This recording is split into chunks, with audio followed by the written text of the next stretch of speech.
miarabantsika rehetra amin'ny anaran'i Jesosy Tompo.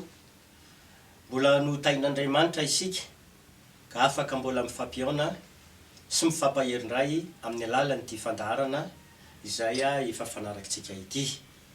Ny voninahitra rehetra dia ho atolotra le Andriamanitra Ray Zanaka sy ny fanahy masina ho amintsika rehetra ny fiadanan'Andriamanitra raitra toa sy ny fahasoavana. Isaorantsika lehibe ny Tompo Andriamanitra tokoa ry havana. Eny, ny ady azo lazaina hoe misehidra ao anatina olana sy fahasairanana goavana ny olona rehetra eto ambonin'ny tany. Eny, anisany koa isika izay miaina eto amin'izao firenena malagasy izao. Ny zavatra lehibe mampahery sy mahafinaritra nefa ry havana dia izao, hafa mihitsy ny olona mivavaka sy mitoka amin'ilay Andriamanitra izay nahary ny tany sy ny lanitra. Io natria izay indrindra no iarahantsika ifampahery androany, ifampivavaka ihany koa satria ao ny olona anatin'ny aretina, anaty fahasairanana, anatina olana, rava ny asa, mikatso zavatra atao, tsy mandeha amin'ny laoniny izay rehetrarehetra mba natenainy, ary tsy vitsy raha ao anatin'ny tahotra sy ny ororo amin'izao fotoana izao. Hoy aminao androany, tsy hanenenana tompoko, fa tena azo itokisana tokoa ny miatehitra amin'Andriamanitra. Tsisy hanenenana zany, fa ny olona azoko antoka, afaka mbola tafavoaka amin'ny fiatrehana zao fiaina zao, dia ny fahaizana mitodika sy miankina amin'Andriamanitra irery ihany. Koa andehantsika rehetra ivavaka ho an'ny tenin'Andriamanitra izay akatsika fampahirezana avy amin'ny alalan'ny fanahy masina androany. Ivavaka isika mba hiteny amintsika ny Tompo, satria ny tenin'Andriamanitra dia azo inona, afaka ho tanteraka, afaka manasitrana, afaka mampahery koa mba hahafahanao tenanana hery hiantrehana izao fiainana sy ny zava-misy eto amin'ny firenena izao. Ivavaka isika tompoko. Ny Tompo Andriamanitra rainay io, misaotra anao indrindra amin'ny anaran'i Jesosy Tompo zanakao zahay, mbola menao ty andro androany ity, ahafahanay mbola mianatra sy mandre ny teninao. Ankehitriny Tompo, vavaka izahay mitenena aminay ianao, satria mila ny teninao zay Andriamanitra. Koa ity ny mpanomponao, sokafo ny vavako, ampitenena arak'izay sitraponao ianao fanahy masina ny manositra ary mameno fahindrena ato anatiko. Ireo olona rehetra zay efa nokasihanao, nantsoinao, ahita ity fandaran'ity Andriamanitra dia mesay eo aminy ianao ka sokafo mifonay mba hitoerany teninao. Eo anay ny finoana, fahalalana ary ny fatakarana izay sitraponao rehetra, ny fanabaranany avy amin'Andriamanitra no hitondra fahasoavana ho an'ny olona rehetra. Amin'ny anaran'i Jesosy voatazo ao fotoana izao. Amen. Eny ary tompoko, andehantsika hamaky tenin'Andriamanitra avy hatrany. Ny tenin'Andriamanitra andeha akatsika fampianarana dia arak'izay voasoratra ao amin'ny Mpanjaka faharoa toko fahafito dia manomboka amin'ny andininy voalohany. Mpanjaka faharoa toko fahafito manomboka andininy voalohany. Raha misy baiboly moa ao tokantranonao ao dia andeha rahantsika mijery sady mamaky izany tenin'Andriamanitra izany. Amin'ny anaran'i Jesosy ary no amakiko ty tenin'Andriamanitra ity. Fa io kosa Elisa mino ny tenin Jehova ianareo. Izao lazainy Jehova, raha mpitso toy izao dia ho sekely iray ny vidiny koba-tsaratoto eran'ny famarana, ary ho sekely iray koa ny vidiny varoordea indroan'ny famarana ambavadiny Samaria. Fa namaly ny lehilahin'Andriamanitra ilay mpanafika malaza izay niteran'ny mpanjaka tamin'ny tanany ka nanao hoe indro na dia anao varavarankely eny amin'ny lanitra ara Jehova dia izy izany zavatra izany va. Ary hoy Elisa, indro hitany masonao indrindra izany nefa tsy mba hinany anao. Ary nisy boka efada teo anoloan'ny vavahady mifampiresaka hoe ahoana nipetrahantsika foana eto mandra-pahafahatsika. Raha hoy isika akatao tanàna isika dia misy mosary ao tanàna ka ho faty eo isika. Ary raha hipetraka eto isika dia ho faty ihany koa. Koa andeha isika akany amin'ny tobiny Sirianina, ka raha mamelona antsika moa izy dia ho velona isika. Fa raha mamono antsika kosa izy dia ho faty ihany isika. Dia niainga izy rehefa takariva akany amin'ny tobiny Sirianina, ary noho ny tonga teny tsisy nitoby izy, indro nisy olona ino tsy nisy olona akory tao fa Jehova efa nampandre ny miaramila Siriana ny fikididian'ny kalesy sy ny fandehanan'ny soavaly dia ny firondroan'ny miaramila be ary ny resaka hoe izy injao fa ny mpanjakan'ny Israely ny fananamby ny mpanjakan'ny Hitita sy ny mpanjakan'ny Egyptianina iady amintsika dia niaika izy ka ritra nandositra tamin'iny takariva iny ihany ary nilaozany fotsiny teo ny tobony dia ny lainy sy ny soavaliny ary ny borikiny ka lasa nandositra amonjiny aina izy ary rehefa tonga teny atsisy ny toby izy ireo boka ireo dia niditra tao amin'ilay anankiray izy ka nihinana sy nisotro dia naka volafotsy volamena ary fitafiana dia nandeha ka nanafina izany ary nandeha indray izy ka niditra teo amin'ny lay anankiray koa sady naka avy tao dia nampandeha dia nandeha ka nanafina izany koa dia nifampiresaka hoe izy tsy mety zao ataontsika zao ity andro tia dia andro filazana ny mahafaly nefa mangina isika raha hitoetra eto mandraparainan'ny andro isika dia anakeloko fandeha isika ilaza amin'ny ohatran'ny mpanjaka fakitsika avy hatrany andiny enina amby folo dia nivoaka ny olona ka nambavy ny toby Siriana koa nykoba tsara totoeran'ny famarana dia sekely ray monja ny vidiny ary ny vary ordia indro famarana dia sekely ray ihany koa ny vidiny araky ny tenin'ny Jehova ary ilay mpanafika malaza izay niteran'ny mpanjaka tamin'ny tanany dia notendreny hiambina ny vavahady ary vohitsaka teo am-bavahady izy ka dia maty araky nolazain'ny lahan'Andriamanitra dia ilay nolazainy raha nidina tany amin'ny ny mpanjaka koa dia tanteraka ny teny nolazain'ny lahan'Andriamanitra tamin'ny mpanjaka hoe raha maraina toy izao mba vadiny Samaria dia sekely ray monja ny vidiny vary ordia indro amin'ny famarana ary sekely ray ihany koa ny vidiny koba tsara totoeran'ny indro amin'ny famarana ka izany mpanafika malaza izany no namaly lahan'Andriamanitra hoe indro na tena varavarakely eny amin'ny lanitra ara Jehova dia izany zavatra izany fa ho Elisa indro hitany masona indrindra izany fa tsy mba hinananao andiny ny faharoapolo farany ary dia toy izany nanjo azy fa ny olona nanizaka azy teo am-bavahady ka dia maty izy andao ampitondrayntsika loha hevitra ity afatra foy akatsika fampianarana androany ity hoe mila mitoky amin'Andriamanitra sy ny teniny isika averiko tsara mila tena mitoky amin'Andriamanitra sy ny heriny isika raha mandinika tokoa tsika riavana dia izao tena mandalo ady sy fahasairanana mafy tokoa ny olona rehetra manerana ity izao tontolo izao ity noho ny valanaretina Covid ary anisan'ny voakasika izany eny koa anefany isika vahoaka malagasy tena hita tokoa fa no ity aretina ity dia maro ny fetraikany izay mitranga eto ambonin'ny tany maro ny voka-dratrina terany satria tsy hoe nitondra areto mandringana fotsiny izy na hampitondra fahafatesana fotsiny fa anisan'ny fetraikany hoentiny ity valanaretina ity dia mitondra tahotra sy orooro ao anatin'ny olona maro feno tahotra ny olona mirooro ny sainan'ny olona ary hita hoe tena mitebiteby na dia ao an-tokantrano tebiteby eny amin'ny lalakale mitebiteby eny amin'ny fiarahamonina ohatry ny manana tahotra ary be dia be amin'ny olona zay mpiresaka aminay dia zao mihitsy ny ambaran'ny sasany manao hoe ohatry ny tsy manantena iaina miaritra eto amin'ity tany ity intsony ny akamaroan'ny olona verevitra ny olona ao anatina fakiviana lalina ary tsy izay ihany tompoko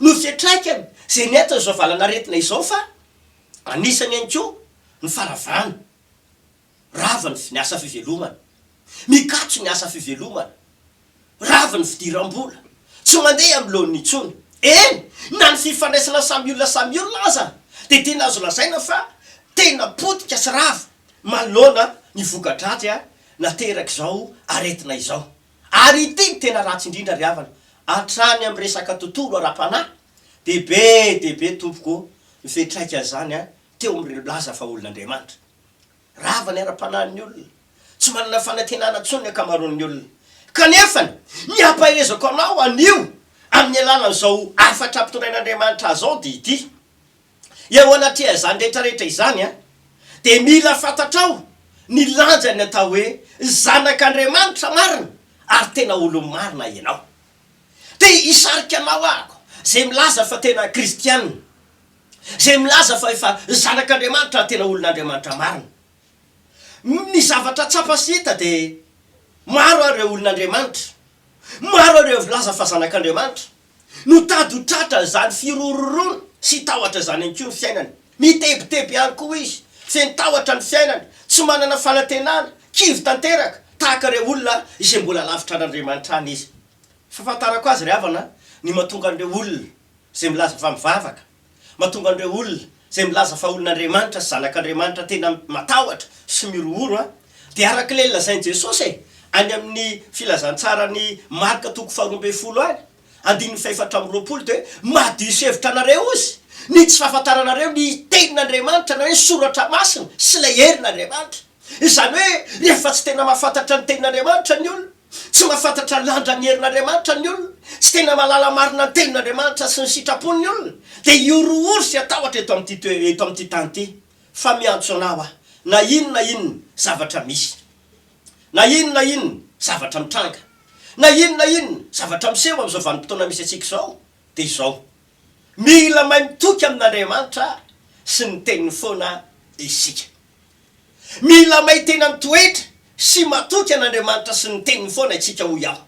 Satria rehefa tsy fantatrao ny lanja ny tenin'Andriamanitra sy ny soratra masina, rehefa tsy fantatrao zany hoe herin'Andriamanitra sy ny falebiazana, dia lasa iorohoro tahaka ny olona rehetra, lasa tsy manana fiadanana, lasa tsy manana fitsarana, lasa tsy manana fifaliana ao anaty intsony ny olona, rehefa tsy fanta ny tenin'Andriamanitra, rehefa tsy fanta ny lanja ny sitrapon'Andriamanitra sy ny heriny. Ka hoy amintsika rehetra izay manaraka ankehitriny, na inona zavatra mitranga, ekeko tonga ny Covid, ekeko misy karazana variant rehetrarehetra ty, ekeko misy ny olona maro samihafa zay mitraika amin'ny fiainan'ny olona maro. Fa raha mbola hitoky amin'Andriamanitra sy ny teniny ianao, mbola hietehitra amin'Andriamanitra sy ny heriny ianao, zao Andriamanitra zao, Andriamanitra lehibe indrindra. Ary tenin'Andriamanitra dia milaza zany hoe lehibe zay ao anatsika no ny any izao tontolo zao. Zany hoe na inona misy, na inona mitranga, misy Andriamanitra lehibe ao anatsika ao, lehibe loatra, mihoatra lavitra noho ny aretina ny herin'Andriamanitra, mihoatra lavitra noho zava-misy ny falebiazana ny herin'Andriamanitra sy ny teniny. Fa andaontsika rehetrarehetra hitoky amin'ilay herin'Andriamanitra sy ny teniny. Tsy rehefintsika nge io tantara vakitsika teo io e, alaiko ohatra fotsiny io, hoe rehefa tena mitoky amin'Andriamanitra sy ny teniny isika, rehefa mitoky amin'ny herin'Andriamanitra sy ny teniny isika, dia misy zava-magaga tsy takatry ny saina hitranga foana ao ambadika zany. Jereo ny olana nahazo ny vahoaka Israely tao Samaria. Ity tranga ity dia rehefa tena nandinika an'ity tantara ity aho nanoloana fanombanako ny hafatra, dia hoy aho hoe tena nidy ara-baky teny, na hoe niboka ara-baky teny tokoa reto vahoaka Israeliany reto tamin'izany vanim-potoana. Ny napiboka anazy, na hoe ny napidy azy tao amin'ity toerana tao Samaria ity, dia ozy voalazany tenin'Andriamanitra hoe nataony ny fahavalo ny fahirana, satria nanomboka nandidina an'izy ireo nanao fahirana an'izy ireo ny vahoaka Siriana tamin'izany fotoana zany. Ka vokatrio dia voalazany tenin'Andriamanitra efa tratra ny fahirana izy ka voadidiny fahavalo, dia izao lasa lafo be vidim-piainana, ny sonitra vidim-piainana, ary tsy vitany hoe sonitra vidim-piainana fa taty rehefa nandeha ny vanim-potoana, nandeha ny fotoana, dia tsy nanan-kohanina tsony ny olona, tsy nisy sakafo intsony ny olona, ary vokatry ny tsy misina sakafo dia tonga ny mosary, lasa tena tao anatina mosary tanteraka ny zanak'Andriamanitra, reto olon'Andriamanitra reto tamin'izany vanim-potoana, tsisy tsony, satria ozy ny tenin'Andriamanitra hoe tsy nisy afaka nivoaka sady tsy nisy afaka niditra. Olana ane zany ry havany, tena hoe nidy ara-baky teny, na hoe niboka ara-baky teny ny olona, tsy afaka mivoaka ny tanàna sady tsisy afaka niditra tao, tsy nisy sakafo afaka nividiana, tsy nisy sakafo afaka nohanina. Ary raha mijery ny tantara isika dia be dia be nkeny tamin'izany fotoana zany, raha eny amin'ny ataoko hoe mpanjaka faharoa fahaenina io, dia voalazany tenin'Andriamanitra mihitsy hoe ny fampinajanaka ny olona, nomboka tena nanao tsy fanao ny olona vokatry ny mosary sy ny amafy ny fiainana tamin'izany vanim-potoana izany. Fa nanomboka namangy an'ilay mpanompon'Andriamanitra anankiray, lehilahin'Andriamanitra atao hoe Elisa Andriamanitra, nanomboka nampitondra teny Andriamanitra, averiko tsara, nanomboka nampitondra teny Andriamanitra dia nilaza tamin'ny olona rehetra zay tao anatin'ny mosary, tao anatin'ny fahasairanana, tao anatin'ny ororo sy ny tahotra io, dia niteny Elisa manao hoe zao lazainy Jehova, raha pitso dia ho mora be ny vidim-piainana. Gaga ngen'ny olona, talanjona ngen'ny olona, teny men'Andriamanitra, fa raha pitso ozy dia ho mora be ny vidim-piainana, ho mora ny vary, Homora ny koba satria zany tena anto sakafon'ny olona tamin'izany vanim-potoana. Misy koba, misy vary, de milamina fiainany. Reo no tena nampahorin'ny olona. Ka reo le zavatra naterin'ny olona, le zavatra tena nilain'ny olona, le zavatra tena hoe afaka niainan'ny olona tamin'izany vanim-potoana no nomen'Andriamanitra. Fa tena nomena. Nefa raha tianao tanteraka le izy, raha tianao tranga le izy, raha tianao raisina mivokatra, tsy maintsy matoky an'Andriamanitra sy ny teniny aloha ny olona. Averiko tsara, tsy maintsy matoky an'Andriamanitra sy ny teniny aloha ny olona, de misy vokatra azon'ny olona tsy ampahitana. Zao no lazain'i Jehova, raha pitso de mora ny vidim-piainana. Nisy lehilahy anankiray manam-boninahitra. Raha azavaina tsotsotra angamba de hoe tanakavanan'ny mpanjaka e. Anisan'ny tanakavanan'ny mpanjaka. Io lehilahy io tanakavanan'ny mpanjaka ny Siria io. Rehefa nahenao zany tenin'ny lehilahin'Andriamanitra izany de zao ny teneniny. Impossible raha zany e. Ahoana koa ny atateraka zany e. Tsy possible zany. Aiza ity lehilahy mpanafika malaza ity nanomboka ny teny na de anao varavaraky eny amin'ny lanitra zany Andriamanitra izany. Tena tsy mitombo zany tompoko. Ahoana ny olona rehetra ary.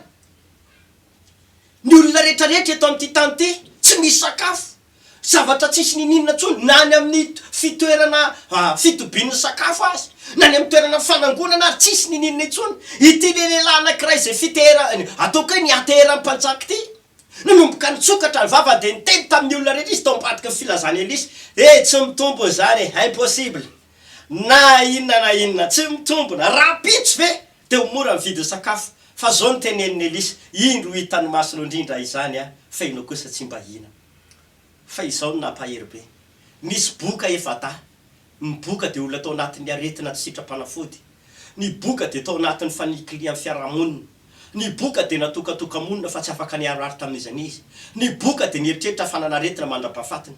Fa reo olona ireo nanomboka niainga izy efa de nasaka any amin'ny tobony fahavalo, tobona Sirianina zany. Niazakazakana akany izy efa rehefa tonga tany izy efa de zao mihitsy mifanapa-kevitra tao aminy. Tsy mety tsony miboka fotsiny eto, tsy mety tsony mitoetra fotsiny eto. Hijanona eto tsika de maty. Andao tsika rehetrarehetra iainga ho any amin'ny tobony Sirianina. Fa izao ny fanapa-kevitsika efa andao tsika ho any. Raha velomo moa tsika de soa, velona. Fa raha vonono tsika de maty, de zay zany ny tantaratsika. Lasa izy efa rehefa tonga tao amin'ny tobony Sirianina tao izy reo, de ity zavatra mampahery be. Nanomboka nanao nisy lalana nataon'Andriamanitra. Ny zavatra nataon'Andriamanitra na ian'ny fe daholo ny sofiny Sirianina. Fikodidiana fa kalesy mandeha miazakazaka maro be. Nanomboka na firondrona olona be ny Sirianina. Vao nahenao zany izy reo ao anatin'ny layany, tao anatin'ny tobony tao, nitsoka daholo ry zareo. Rehefa nitsoka izy mianakavy navelany te daholo ny sakafo. Mazava be fa miaramila rehefa andeha hiady de mila vatsy maromaro.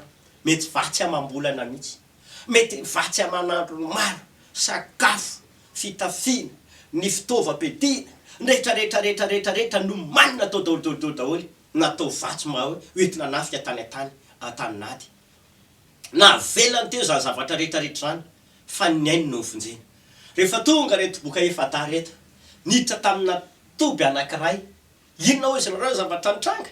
Tsy nisy olona tao anankiray ary. Sakafo be dehibe nitany tao. Fitafiana ozy ny tenin'Andriamanitra volafotsy, volamena, fitafiana, sakafo. Ninana zareo, ny sakafo zareo, ninana. Rehefa avy ninana zareo, lasa izy nakany amin'ny mpanjaka amin'izay. Andao any amin'ny mpanjaka tsika. Tsy mety zao ataotsika zao e. Tsika ve de ho ty teny e. Tena vao mafaly tokony ho tenena mpanjaka. Andao iazakazaka hoany. Vao tonga tany izy de nitenenina tamin'ny mpanjaka izany. Misy sakafo be dehibe ary. Niditra tao amin'ny toby anankiray zay de nahita. Niditra tao amin'ny toby anankiray zay de nahita. Andao any anary mpanjaka. Mila angonina ireo, mila hoentina ireo mba ho an'ny olona rehetrarehetra eto Samaria.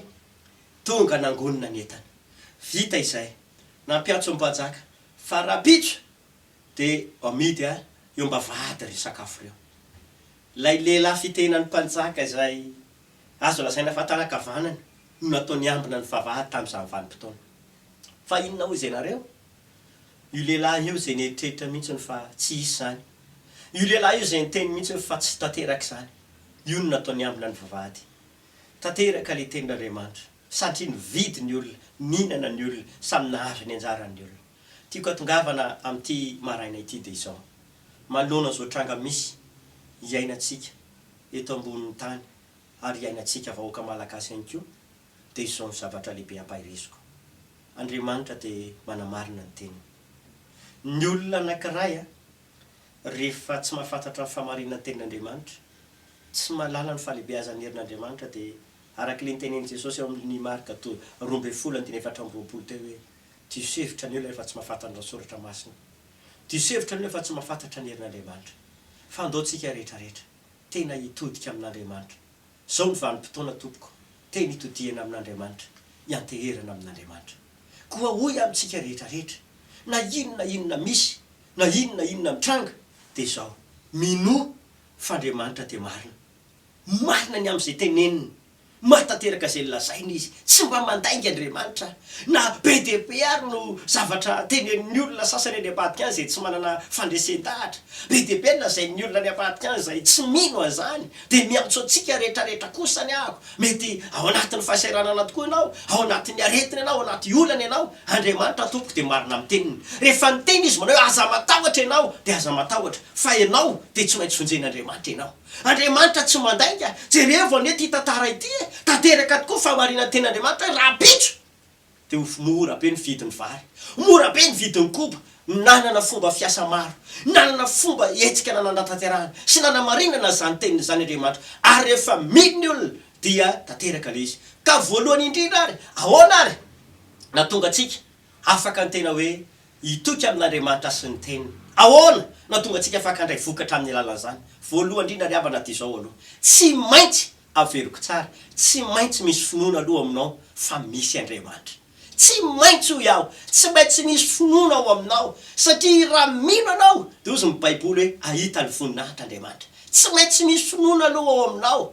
Zay aloha zany na nisan'ny tena lalana voalohany, asa io fa olona mino ianao. Faharovana arakaraka izay ihany koa dia ity nampahirezako. Akoatran'ilay hoe finoana dia izao, mila olona tena manana fatokisana n'Andriamanitra mihitsy manoloana zavatra misy rehetrarehetra. Mila mino ianao fa tsy maintsy apetranao fatokisana n'Andriamanitra. Aza manao tahaka le fitenam-panjaka, aza manao tahaka ny lehilahy anankiray io izay tsy nety nino, fa tombony mila mino sika dia mila matoky an'Andriamanitra. Ary fahatelo manarakaraka izay esoro ny tahotra tompoko, fa ny tahotra dia nisany mamotika ny finoana maro. Ny tahotra no mahatonga antsika tsy afaka tena hisikitra amin'ny tenin'Andriamanitra. Ny tahotra no mahatonga antsika tsy afaka tena hiankina amin'ny tenin'Andriamanitra tokoa. Ka hoy amintsika zany, aza manao tahaka n'ilay lehilahy fitenan'ny mpanjaka, manomboka miorooro izy, nomboka ny teny izy hoe tsy misy rangahy zany. Raha pitso ve dia mora mividim-piainana, raha pitso ve dia isy azany. Fa zao hoe Andriamanitra dia tsy maintsy manamarina ny teniny. Andriamanitra dia tsy maintsy matateraka izay lazainy. Ka na inona fahasahiranana iainan'ny olona rehetra maneran-tany, na inona fahasahiranana iainan'ny olona rehetrarehetra eto amin'ity Madagasikara vokatry ny Covid, dia za kosa mbola samy teny aminao. Andriamanitra sy ny teniny dia tsy mety miova mandrakizay. Andriamanitra sy ny teniny dia manana ny heriny faratapony ambony indrindra. Ary Andriamanitra sy ny teniny dia azo iankinana sy anteherana ho an'ny olona izay tena matoky azy. Ka hoy aho hoe esory ny tahotra, esory ny tahotra, esory ihany koa ny tsy finoana. Satria io tahotra sy tsy finoana io dia mahatonga anao tsy hahita vokatry ny famarinan'ny ten'Andriamanitra. Jereo indray ity lehilahy ity nanomboka nitondra teny alisy, ianao le tsy mety mino ny tenin'Andriamanitra io, ianao le tsy mety mino ny herin'Andriamanitra io, dia zao ny teniny alisy, ahita maso ianao izy fa ianao tsy minana. Ho hitan'ny masonao le izy fa ianao tsy mety mivokatra. Inona tokoa? Rehefa tonga ke ny vanim-potoana, tonga ny koba, tonga ny vary, izy nandamina ny olona teo ambavahady mba hisary an-tsaina zany ry havana.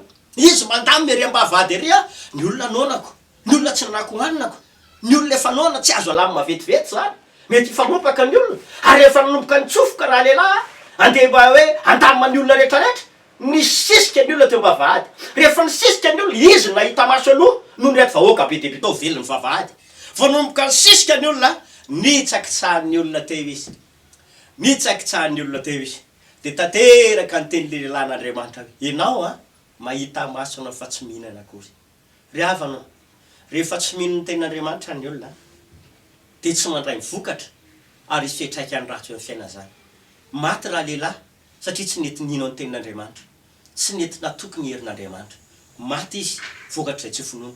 Jerevana koa hoe Zakaria araka ny filazantsara andiko hoe I Zakaria zao ilay rainy Jauna mpanao batisany jerevantsika hoe rehefa nongana mangy azy Andriamanitra fony izy nanao fanompona tao amin'ny tempoly de nomboka rehefa izy tao akanja iny tamin'ny fanompona zay nataony nisy anjelin'Andriamanitra ny raha nanakao aminy Elizabeta vadinao de itoejaza izy ary iteraka zazalahy izy ny anarana atao hoe Jauna fa nomboka nianaanake Zakaria nomboka ohatran'ny tsy resy lahatra ane Zakaria nomboka ohatran'ny tsy nino izy satria nandrefiny zavamisy izy hoe ny vadiko efa antitra za koa efa antitra ary tsy vita zany ihany fa izy nge efa momba nintsy efa karakara teny efa ela izay efa manao zay fomba rehetrarehetra fa tsy niteraka tsony izy ary zay mihitsy ny hitany maso ry ava malala mpanaraka fandarano za koa ty tena aminao androany hoe ekena fa misy ny Covid ekena fa be deabe ny zavatra tsy mandeha ekena fa be deabe ny faravana hoentiny fa za kosa mbola miantso anao tandremo sao de manoatra ny Zakaria